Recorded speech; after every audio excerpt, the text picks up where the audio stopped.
Assalamu alaikum wa rahmatullahi ta'ala wa barakatuh. Bonsoir à toutes, bonsoir à tous. On est le samedi 8 août 2026. Je fais une vidéo rapide, encore une fois, par rapport à deux sujets qui sont un peu tristes. Le premier, il concerne un jeune homme, je dirais, que j'ai connu sur la rocade, et quelqu'un de très discret. Il a un peu fait tous les cafés, je dirais, de la rocade, puisqu'il a travaillé à plusieurs endroits. C'est quelqu'un de très gentil, pieux dans le sens où, en fait, il faisait, je dirais, sa prière à la mosquée de la rocade, et il n'avait pas ses papiers au début. Quand je l'ai connu, en fait, il était en situation irrégulière. Je ne sais pas comment il a basculé pour commencer à fumer du cannabis. En tout cas, il a fait connaissance avec une dame avec qui donc il s'est marié, et donc sa situation, elle s'est régularisée. Je le voyais souvent, et comme je vous ai dit, très discret, parle pas beaucoup.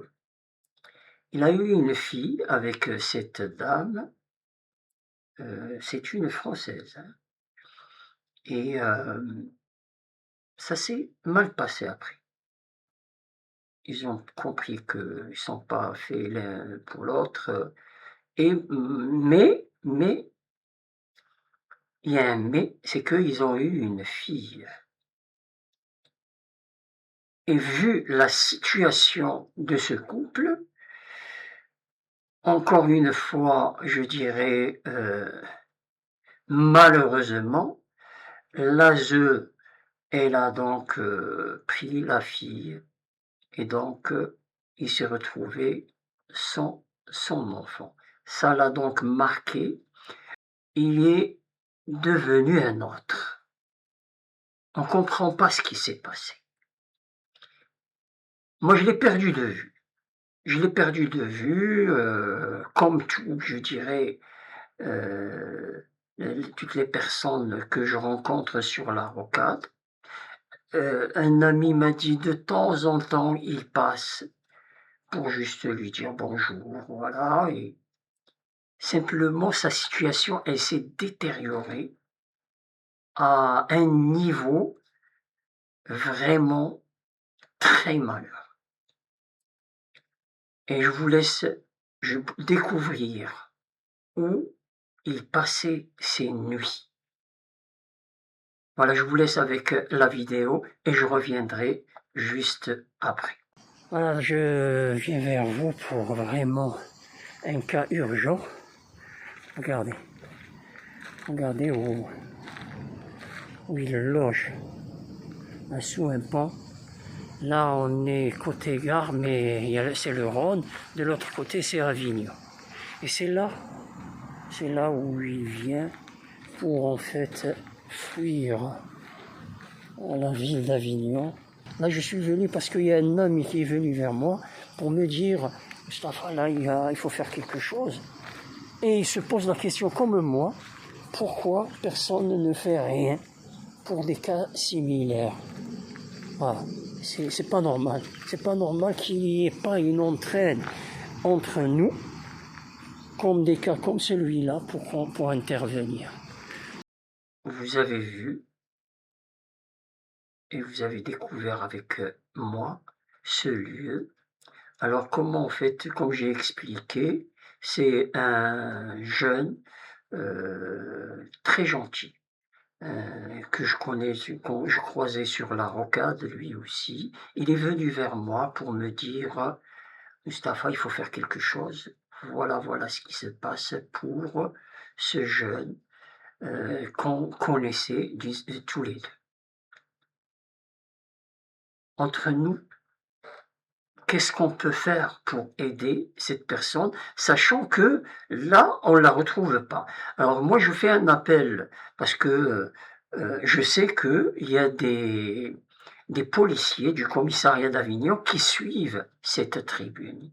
Je le sais parce que, par exemple, ils se sont adressés à moi pour venir un peu, d'une certaine manière, à la manifestation pour soutenir la famille de Eric Masson. On l'a fait. Je suis venu avec bien sûr des amis. On a bien sûr participé à cette manifestation. Donc, je demande à ces, surtout policières, parce que c'est surtout des femmes policières qui m'ont contacté. Je leur demande s'ils ont des informations sur ce monsieur qui se prénomme lui aussi Mustapha. Donc ce monsieur, aucune trace de lui.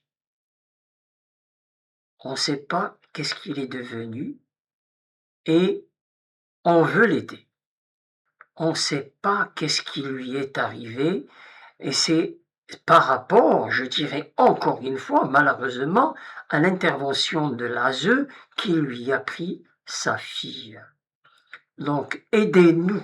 Je demande à ces policières qui nous suivent, et je sais qu'elles me suivent, aidez-nous à le retrouver. Merci beaucoup. Le deuxième sujet, je dirais que il est triste aussi. Et il concerne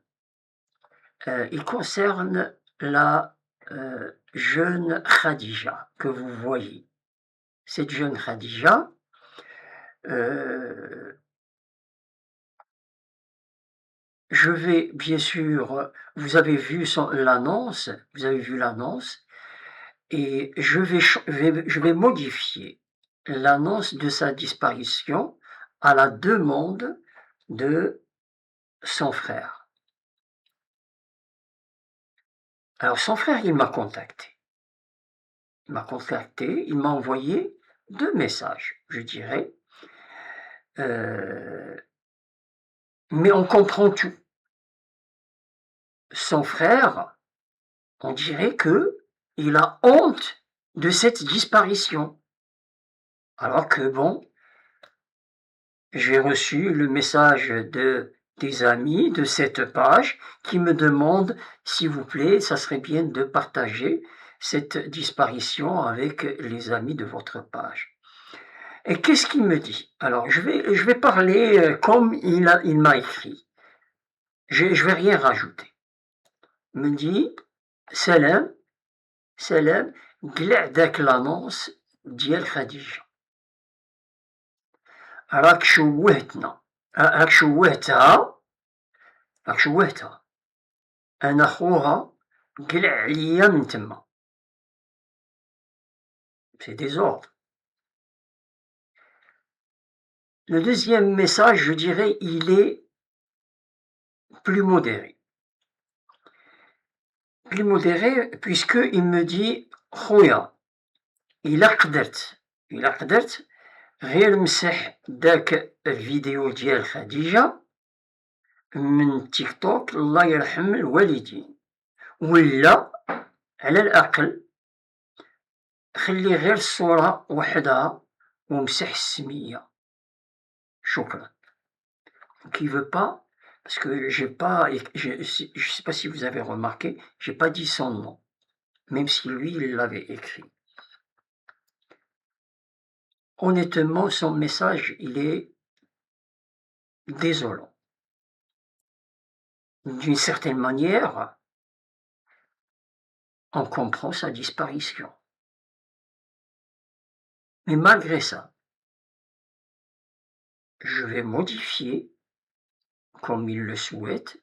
Je ne vais pas mettre son nom de famille, mais l'annonce de sa disparition, elle reste sur votre tribune.